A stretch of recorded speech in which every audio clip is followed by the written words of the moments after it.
Christoph Jentzsch believed money could be protected from human interference. Then the system he helped build collected $150 million, and one morning millions began moving out through a gap hidden inside its own rules. There was no emergency button, no way to stop what was happening. And when the unknown operator explained why, they used the principle Jentzsch trusted most: code is law. So when code produces a disaster, who has the right to change it? In 2013, Jentzsch read a proposal for Ethereum, a programmable blockchain where agreements could run automatically. He saw a future without middlemen or rules rewritten by the powerful. A smart contract would simply follow its instruction. By early 2016, he and his team had turned that idea into the DAO, an organization where people sent in Ether, received voting rights, and let code carry out the majority's decisions. No boardroom, no one person in control. Within weeks, the DAO held 12 million ETH, worth around $150 million.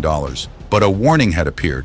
A researcher noticed that the DAO's withdrawal process sent Ether before updating a user's balance. That tiny delay created an opening. Someone could request funds, interrupt the process before the balance changed, then request again and again. The concern was discussed. The DAO was described as safe, but its contract had no pause function. Once it began running, even its creators could not step in. On June 17, 2016, an unnamed contract began repeating that sequence. Jentzsch opened his logs and watched the numbers fall. Each request looked valid. Each transfer followed its rules. By the time the process stopped, roughly $50 million had moved into a separate child contract. The funds were locked there for 27 days, but the clock was running.